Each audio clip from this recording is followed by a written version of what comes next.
ప్రభువు ఘనమైన నామమునకు మహిమ కలుగునుగాక. మన ప్రభువును రక్షకుడునునైన యేసుక్రీస్తుల వారి యొక్క ప్రశస్తమైన నామమునకి మహిమ ఘనత ప్రభావములు యుగయుగములకు కలుగునుగాక.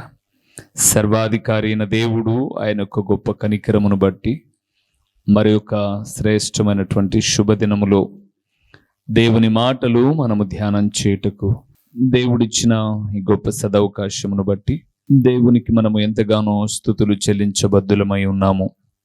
అదే సమయములో ప్రతిదినము దేవుని వాక్యము వింటూ ఆత్మీయముగా బలపరచబడుతూ దేవుని రాకడకు సిద్ధపడుతూ ఉన్నటువంటి దేవుని ప్రియబిడ్డలైనటువంటి మీ అందరిని బట్టి ప్రభువుకు స్తుతులు చెల్లిస్తూ దేవుని సన్నిధానంలో కూడి ఉన్న మీ అందరికీ వందనములు తెలియచేయచ్చు ఉన్నాం. దేవుని వాక్యమును ఎవరైతే ప్రేమిస్తారో బైబిల్ గ్రంథం సెలవిస్తుంది, నన్ను ప్రేమించు వారిని నేను ప్రేమించేదను, అంత మాత్రమే కాదు వారిని ఆస్తికర్తలుగా చేయుదును అన్నాడు. దేవుని ప్రేమించుటలో ఆయన ప్రేమను మనం పొందుకుంటాం. ఆస్తికర్తలుగా దేవుని సన్నిధానములో దీవెనకరమైన జీవితాలను మనం జీవిస్తాం. ఈరోజు ప్రభు పాదాల చెంత ప్రార్థన చేస్తూ ఉన్నప్పుడు దేవుడు చెప్పమన్న మాట ఏమిటి అనగా, దేవుడు తన వారిని దర్శింపగా వారికి ఏమి కలుగును. దేవుడు దర్శించినప్పుడు బైబిల్ గ్రంథం సెలవిస్తుంది ఏమి వారి జీవితాల్లో కలుగుతాయో కొన్నింటిని మనం చూద్దాం. మూలవాక్యాన్ని చూద్దాం. ఇర్మియా గ్రంథము 29వ అధ్యాయము 10వ వచనం. ఈరోజు మనం ఎక్కడ ఏ మాటలు ధ్యానం చేస్తున్నా దర్శించుట అనే పదము చాలా ప్రాముఖ్యమైనది. దర్శించడము అనగా ఏంటో కూడా చెప్తాను. 29వ అధ్యాయము 10వ వచనము. యెహోవా ఈ ఆజ్ఞ ఇచ్చుచున్నాడు, బబులోను రాజ్యమునకు 70 సంవత్సరములు గతించిన తరువాతనే మిమ్మును గూర్చి నేను పలికిన శుభవార్త నెరవేర్చి ఈ స్థలమునకు మిమ్మును తిరిగి రప్పించినట్లు నేను మిమ్మును దర్శింతును. చాలు. చెరలోనికి వెళ్తున్న దేవుని ప్రజలను గురించి మాట్లాడుతూ ఆయన అంటున్నాడు, తిరిగి నేను వారిని రప్పిస్తాను, రప్పించిన తర్వాత నేను వారిని దర్శింతును అన్నాడు. దర్శించుట ఏమిటి? దర్శించుట అనంటే దేవుడు సాక్షాత్తు తను మన దగ్గరికి రావడం, మనతో మాట్లాడడం. అప్పుడప్పుడు మనం చెప్పుకుంటూ ఉంటాం, పలాని వాళ్ళు మా ఇంటికి వచ్చి మమ్మల్ని దర్శించిపోయారు అని చెబుతూ ఉంటాం. అంటే వారు రావడమే దర్శించడం. అలాగే దేవుడు కూడా అంటున్నాడు, నేను ఇశ్రాయేలునైతేనేమి, తన ప్రజలైనటువంటి వారిని, యూదా వారిని అయితేనేమి శత్రువులకు అప్పగించిన తర్వాత తిరిగి వారిని విడిపిస్తాను. ఎందుకు అప్పగిస్తాను నేను వాళ్ళను అంటే, వారు దారి తప్పిపోతూ ఉన్నప్పుడు నేనంటే ఏంటో వాళ్ళకి తెలియాలి అంటే వాళ్ళకి శ్రమ అవసరం. శ్రమ ఎదురైనప్పుడే వారు తిరిగి నా దగ్గరకు వస్తారు. నా దగ్గరకు వచ్చిన వారిని నేను దర్శిస్తాను అన్నాడు. అర్థం కావడానికి, మన పిల్లలు బయట ఆడుకుంటూ ఉంటే మనం 1-2 సార్లు చెప్పినప్పుడు మన మాట వినరు. అప్పుడు ఏదైనా దెబ్బో ఏదైనా ఇబ్బందో కలిగింది అనుకుందాం, అప్పుడు మన దగ్గరకు వస్తే మనం చెప్తాను, నేను ముందే చెప్పాను కదరా ఇలాగ జరుగుతుందని, నువ్వు ఎందుకు వెళ్ళావు అక్కడికి అని అంటే, ఇంకా వెళ్ళనులే, నాకు ఇలాగ జరుగుతుందని తెలియదులే అంటారు. అలాగే తన ప్రజలను కూడా ఆయన దర్శించుట ద్వారా ఏ మేలు కలుగుతాయో కొన్నింటిని మనం ధ్యానం చేద్దాం. ఇంతకు ఎవరిని దర్శిస్తాడు ఆయన అని మనం చూస్తే యెషయా గ్రంథంలో ఆ మాట రాయబడి ఉంది. 64వ అధ్యాయము, యెషయా గ్రంథము 64వ అధ్యాయము 5వ వచనాన్ని చూద్దాం. 5వ వచనాన్ని మనం చూస్తే ఎవరిని దేవుడు దర్శిస్తాడో లేఖనాల్లో చక్కగా మాట్లాడాడు. మాట చూద్దాం ప్రియులారా. 64వ అధ్యాయం 5వ వచనం. 64వ అధ్యాయం 5వ వచనం. నీ మార్గములను బట్టి నిన్ను చేసుకొనొచ్చు. జ్ఞాపకము చేసుకొనొచ్చు. సంతోషముగా చూడండి, సంతోషముగా నీతిని అనుసరించు అనుసరించు వారిని నీవు నీవు దర్శించుచున్నావు. ఎవరిని దర్శిస్తాడట దేవుడు? నీతిని అనుసరించు వారిని, మంచిగా బ్రతికే వారిని దేవుడు దర్శిస్తాడు ప్రియులారా. పాపాత్ములను, అపవిత్రులను, హేళనగా మాట్లాడే వారిని దేవుడు దర్శించడు. నీతి కలిగిన వారిని దర్శిస్తాడు. అంటే తన బిడ్డలను దర్శిస్తాడు. ఎందుకు దర్శిస్తాడన్నదే ఈరోజు మన ముందున్నటువంటి ప్రశ్న. ఆయన దర్శించినప్పుడు ఏం కలుగుతుంది అంటే, ఆయన మన దగ్గరకు వచ్చినప్పుడు, లేదా ఆయన మనల్ని దర్శించాడు అని మనకు ఎలాగ తెలుస్తుంది? మన జీవితంలో ఏ కార్యములు జరుగుతూ ఉంటే ఆయన దర్శించాడని తెలుస్తుంది అని చూస్తే, ఒక వ్యక్తిని దేవుడు దర్శించినప్పుడు వారి జీవితాల్లో కొన్ని కార్యాలు జరుగుతాయి. ఆ కార్యాలను బట్టే దేవుడు వారిని దర్శించాడు అని అర్థమవుతుంది. ఆ కార్యాలు ఏంటో తెలియాలి అంటే, ఒకే అధ్యాయములో చాలా విషయాలు ఉన్నాయి. ఆ విషయాలు మనం చూడాలి అంటే జకరియా గ్రంథానికి వెళ్దాం. జకరియా గ్రంథము 781వ పేజీలో 10వ అధ్యాయము 3వ వచనములో దేవుడు దర్శించినప్పుడు, దర్శించాడని వారికి ఎలాగ తెలుస్తుంది, దర్శించినప్పుడు వారి జీవితంలో ఏం కలుగుతాయి అన్న విషయాలను మనం చూద్దాం. 10వ అధ్యాయం 3వ వచనము. నా కోపాగ్ని మండుచు కాపరుల మీద పడును, మేకలను నేనే శిక్షించెదను. సైన్యములకు అధిపతియగు యెహోవా తన మందయగు యూదా వారిని దర్శించి వారిని తనకు రాజకీయములకు అశ్వముల వంటి వారినిగా చేయును. చాలు ప్రియులారా, దేవుడు ఒక వ్యక్తిని దర్శించినప్పుడు రాజకీయ అశ్వముల వంటి వారినిగా చేసేదను అన్నాడు. అంటే అశ్వము అనగా గుర్రము, అందులో మరలా అర్థం వేరేదేం లేదు. అది మనం లేఖనాల్లో నుంచి కాకుండా మనం చదువుకున్న పాఠ్య పుస్తకాల్లో నుంచి మనం ఎరుగుదుము.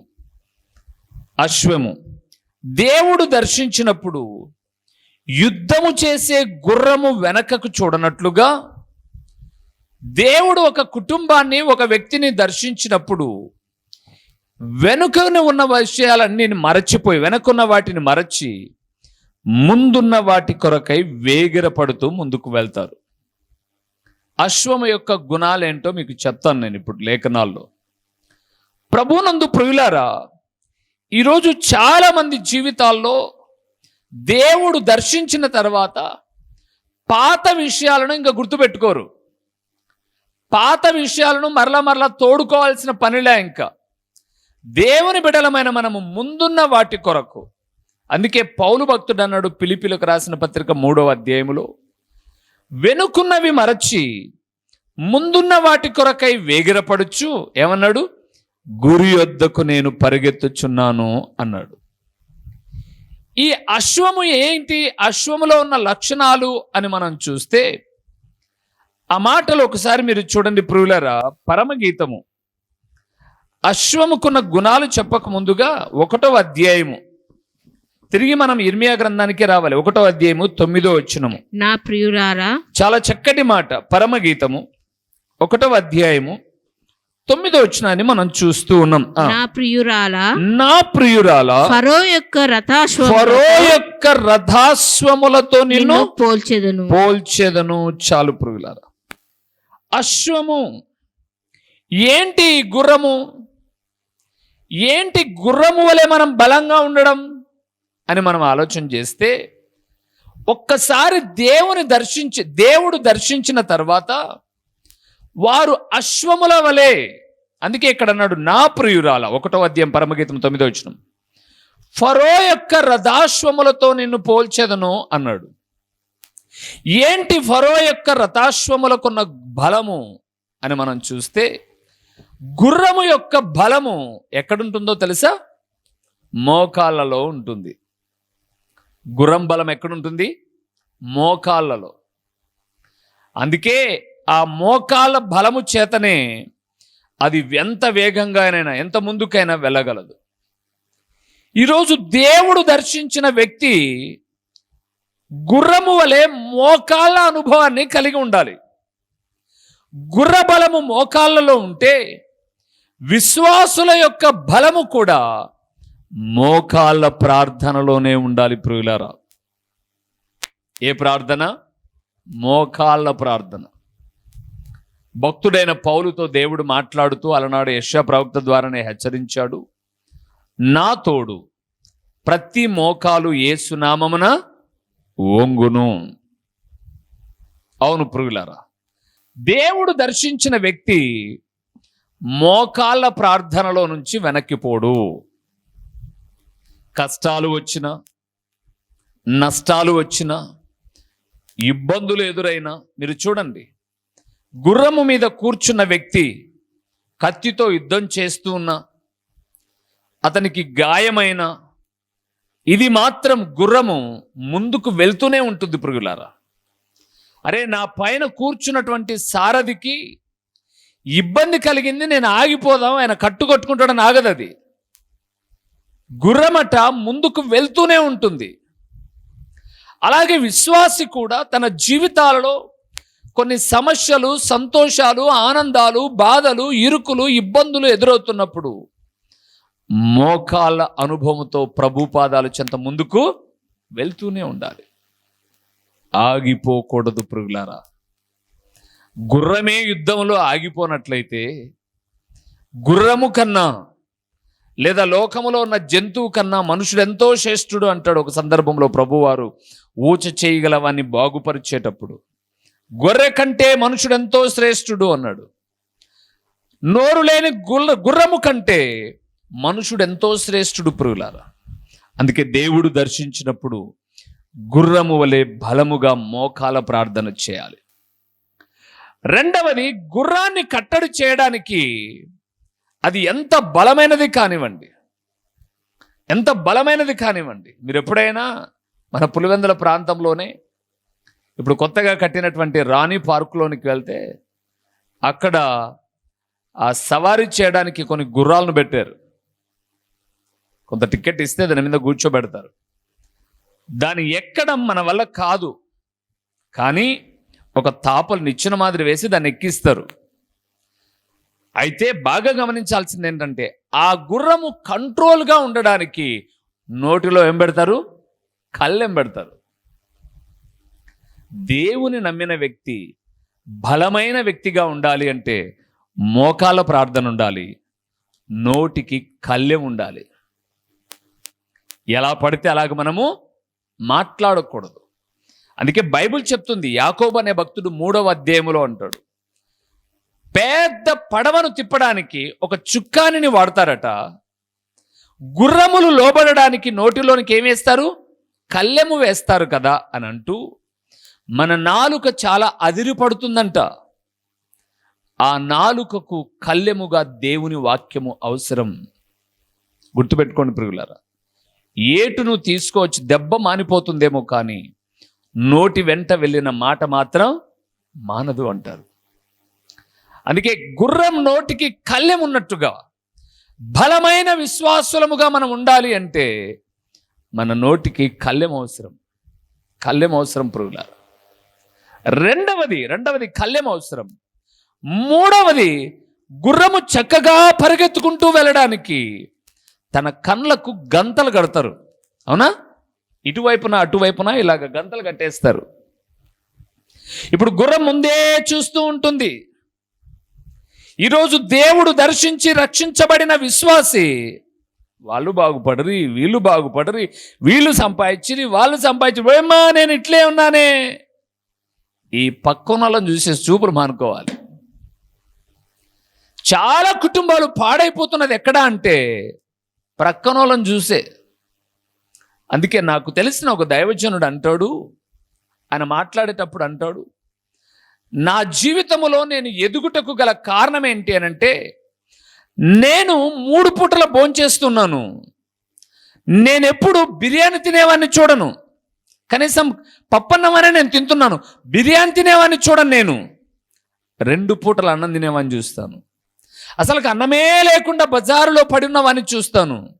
దేవా, ఇంత గొప్ప దేవుడవు తండ్రి, వాడికి ఎవరైనా పెడితే తినాలి వాళ్ళు, కానీ నేను 3 పూట్ల చేసుకొని తినడానికి సమృద్ధి అయిన ఆహారం నాకు ఇచ్చావు, నీకు స్తోత్రములు.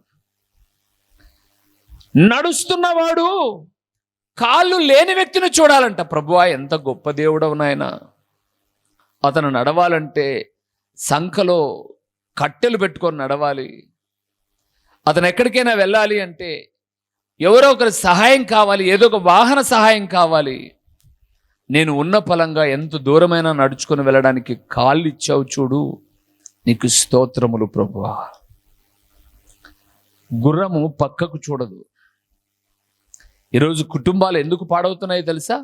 పక్కన వాళ్ళని చూసి, వాళ్ళు చూడు ఎంత సంపాదించరో, వీళ్ళు చూడు ఎంత సంపాదించరో. ఎంతసేపు ఇదే ప్రియులారా. అందుకే కుటుంబాల్లో నెమ్మది ఉండట్లా.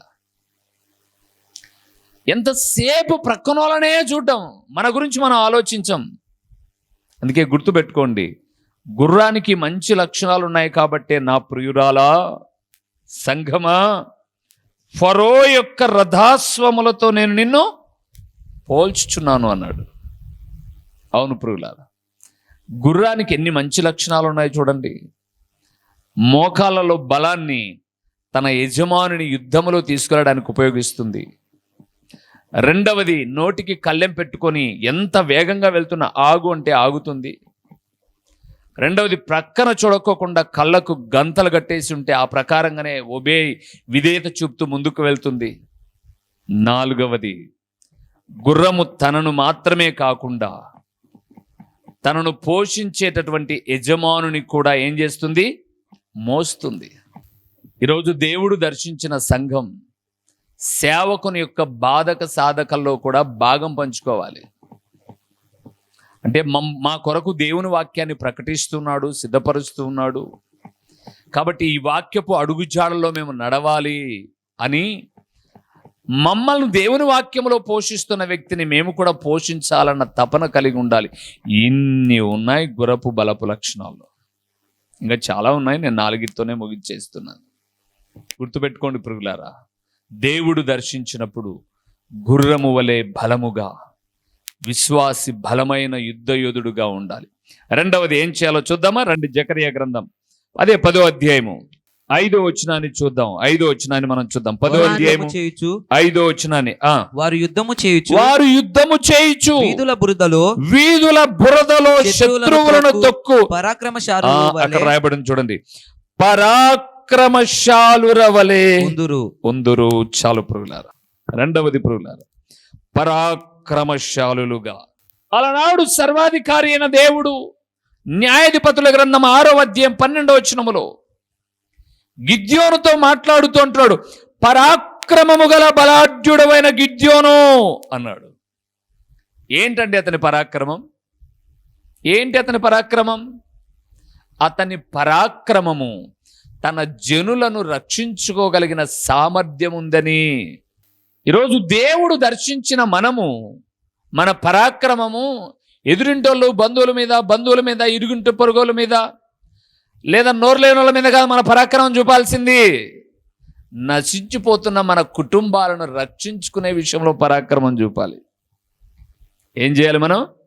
నశించిపోతున్న మన రక్త సంబంధికులు ఉన్నారు చూడండి, వాళ్ళ కొరకు మొరపెట్టాలి దేవుని దగ్గర. గిద్యోను తను ఒక్కడే తన జనాంగానంతటిని రక్షించుకోగలిగాడు. ఈరోజు మన పరాక్రమం, మనం ఏం చేస్తున్నాం? చాలా మనకు ఆలోచించండి పురుగులారా. నోరు లేని వాళ్ళ మీద తెగ అరుస్తారు పురుగులారు చాలామంది. ఇంకా ఒక విధంగా చెప్పాలంటే సేవకుని మీద కూడా అరుస్తారు. ఎందుకంటే సేవకుడు కూడా అరిసినాడు అనుకోండి, మేము మందిరానికి రాం. సేవకుని కన్నా లోకంలో చాలామంది చాలా అరుస్తారు. వాళ్ళ దగ్గర చెవులు దిగేసి తల వంచేసి మౌనంగా ఉంటారు. సేవకుడు మేలు కోరి గద్దించాడు అనుకోండి, సేవకుడు విలన్. మేలు కాకుండా కీడుగా కూడా మాట్లాడారు అనుకోండి ఇతరులు, అలా కాడ మూగెద్దులం మనం. ఊరుకోలే, ఉన్నీలే పోనీలే, వాళ్ళు జాచ్యోళ్ళు, వీళ్ళు జాచ్యోళ్ళు అంటే మన వైఖరి ఏంటి? జాచ్యోల దగ్గర వంగుతాం, వంగే వాళ్ళని మాత్రం తొక్కుదామని చూద్దాం. అందుకే దేవుడు యాడ కొట్టాలనో ఆడ కొట్టి నోరు ముయించి ఎక్కడ మాట్లాడించాలనో అట్ట మాట్లాడిస్తూ బాధను గురి చేస్తుంటాడు. దేవుడు అన్నాడు, బలశారులు అంటే రక్షించబడిన మనము మన కుటుంబాలను ఏం చేసుకోవాలి? గిద్యోను వలె రక్షించుకోవాలి. అది ముఖ్యం. మన నోరు ఉంటే వాళ్ళ మీద ఇళ్ళ మీద చెండాడేది కాదు ముఖ్యం. మనకున్న నోరు ప్రభు పాదాల చెంత మోకరించి, ప్రభువా ఈ లోకంలో ఎంత సంపాదించుకున్నా ఒకరోజు చచ్చిపోతాం ప్రభువా, అట్లే నన్ను కన్నా అమ్మో నాన్నో తల్లో చెల్లో ఎవరో ఒకరు వాళ్ళు కూడా చస్తారు, చావకు ముందుగానే నిన్ను ఎదుట గొంతెత్తి మొరపెడుతున్నాను. కానాను స్త్రీ తన బిడ్డ విషయమై ఎంతగా అరిసింది. దావీదు కుమారుడా అని అరుస్తుంది ఆమె, నజరేయుడైన యేసు అని అరుస్తుంది ఆమె అరుపు దేవుని మనస్సును గెలుచుకొని తన బిడ్డను ఏం చేసుకోగలిగింది? రక్షించుకోగలిగింది. దేవుడు దర్శించిన నీలో బలమైన ప్రార్థనా జీవితం ఉండాలి. దేవుడు దర్శించిన నీలో బల శౌరులుగా ఉండి నీ వారిని రక్షించుకోవాలి. మూడవది చూడండి, అక్కడ ఏం రాయబడిందో. 7వ వచనాన్ని చూద్దాం. 10వ అధ్యాయం జకరియా గ్రంథం 7వ వచనాన్ని మనం చూద్దాం. ఎఫ్రాయిము వారు బలాఢ్యుల వంటి వారగుదురు, ద్రాక్షారస పానము చేయువారు సంతోషించినట్లు వారు మనసున ఆనందింతురు, వారి బిడ్డలు దాని చూచి ఆనందపడుదురు. యెహోవాను బట్టి వారు హృదయపూర్వకముగా ఉల్లసించుదురు. అది ప్రతి దినము దేవుడు దర్శించిన వారు దేవునిని బట్టి సంతోషించాలి. అందుకే కీర్తనాకారుడు అంటాడు, కొందరైతే గుర్రములను బట్టి రథములను బట్టి సంతోషపడతారట, మనమైతే అన్నాడు. మనమైతే మన దేవుడైన యెహోవాను బట్టి సంతోషం. గుర్తుపెట్టుకోండి ప్రియులారా, ఈ లోకములో ఎవ్వరి తోడైనా కొంతవరకే. భార్య తోడు కొంతవరకే, భర్త తోడు కొంతవరకే, పిల్లల తోడు కొంతవరకే, బంధువుల తోడు కొంతవరకే, కానీ ప్రభు యొక్క తోడు యుగ యుగాలు ఉంటుంది. అందుకే అన్నాడు, మరణమగు వరకు. అంత మాత్రమే కాదు, మరణ తదనంతరము కూడా ఆయన నడిపించే దేవుడు. అందుకోసం ప్రభువును బట్టి ఏం చేయాలట? సంతోషపడాలట. ఎస్, నా జీవితంలో బాధలు వస్తున్నమాట వాస్తవమే. నా దేవుడున్నాలే. సహజంగా మనం ఏమనుకుంటామంటే, ఎవరున్నారు నాకు అనుకుంటాం. అలాగెందుకు అనుకోవాలి? ఎవరున్నా కొంతకాలమే కదా. కానీ ప్రభు ఉన్నవారు ఎప్పుడు ప్రభు చేయి విడవడు ప్రియులారా. అందుకే బైబిల్ గ్రంథం సెలవిస్తుంది, సర్వకాలములలో ఆయన విడనాడు వాడు కాడు అని రాయబడింది. దేవుడు సర్వకాలములలో ఏం చేయడట? విడిచిపెట్టడు ప్రియులారా, విడిచిపెట్టాడు. ఆయనను దర్శిస్తే బలమైన యుద్ధము చేసే గుర్రము వలె ప్రార్థనా పరులుగా, ఆయన దర్శించిన వారు బలశౌరులుగా తన వారిని రక్షించుకునేవారుగా, ఆయన దర్శించిన వారు హృదయపూర్వకముగా యెహోవాను బట్టి సంతోషించేవారుగా. 8వ వచనం చూద్దాం.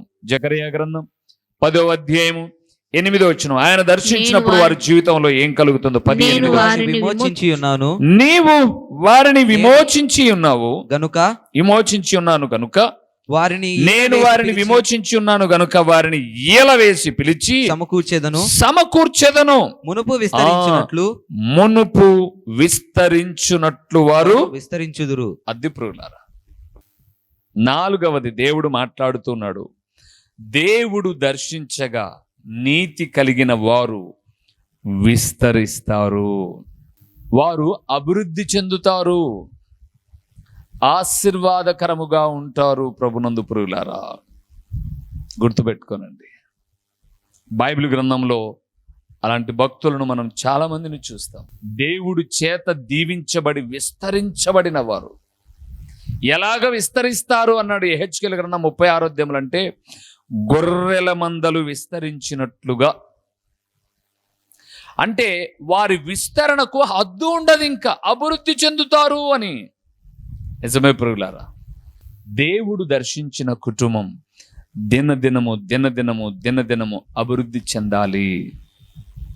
ఆర్థికంగా, శారీరకంగా, మానసికంగా, ఆత్మీయంగా ఏం చేయాలి? వీళ్ళు అభివృద్ధి చెందాలి. మన పిల్లలు ఈ సంవత్సరం 5వ తరగతి చదివారు అంటే నెక్స్ట్ ఇయర్కు 6కి వెళ్తారు, నెక్స్ట్ ఇయర్ 7కి వెళ్తారు.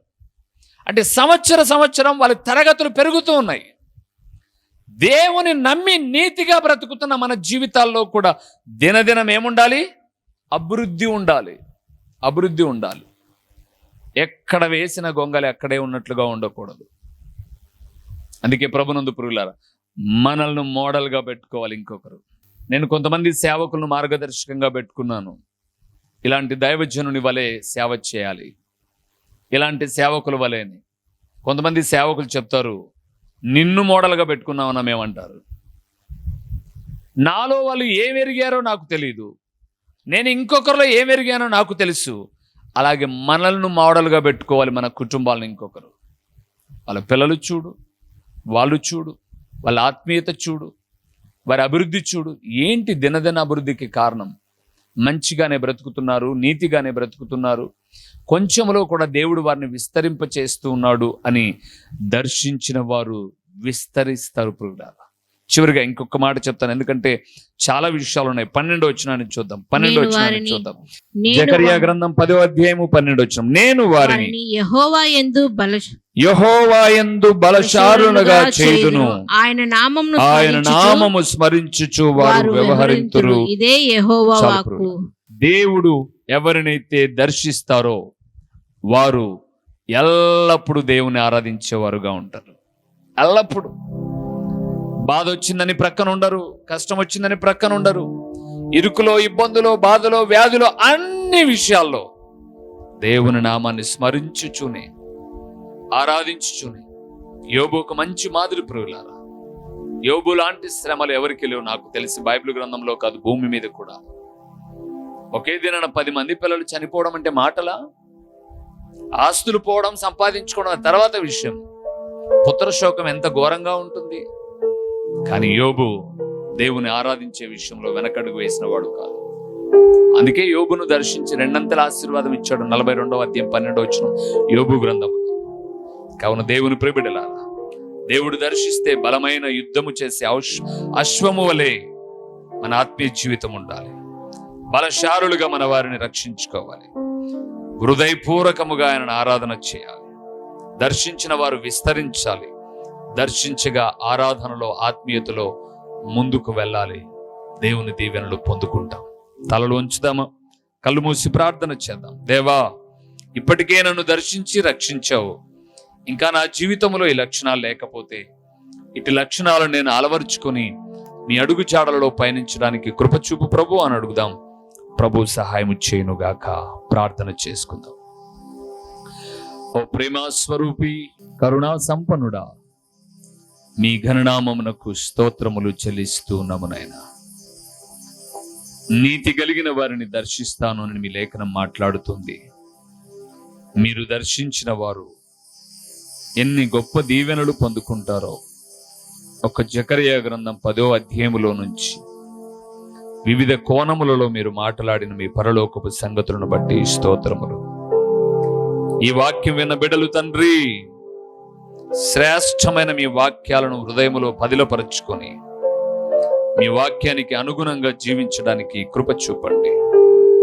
ప్రకటించబడిన పరలోకపు సంగతులు వ్యర్థముగా పోకుండా సారవంతమైన నేలను పడిన విత్తనము వలె 30 అంతలుగా 60 అంతలుగా 100 అంతలుగా ఫలింపచేసి మీ ఘననామమునకు మహిమ ఘనత ప్రభావములు మీరు కలుగు చేసుకునమని ఎంతైనా నమ్మదగిన దేవుడవైన మీకు స్తుతులు చెల్లించుకుంటూ యేసు నామములో అడిగి పొందియున్నాము తండ్రి. ఆమేన్. మా చిరునామా దైవజనుడు బ్రదర్ ఓ రూబేన్ గారు, క్రీస్తు ప్రార్థనా మందిరం, డోర్ నెంబర్ 1-10-386, నగరిగుట్ట, పులివెందుల, కడప జిల్లా. మీ ప్రార్థనా అవసరాల కొరకై సెల్ నంబర్ 9989067409.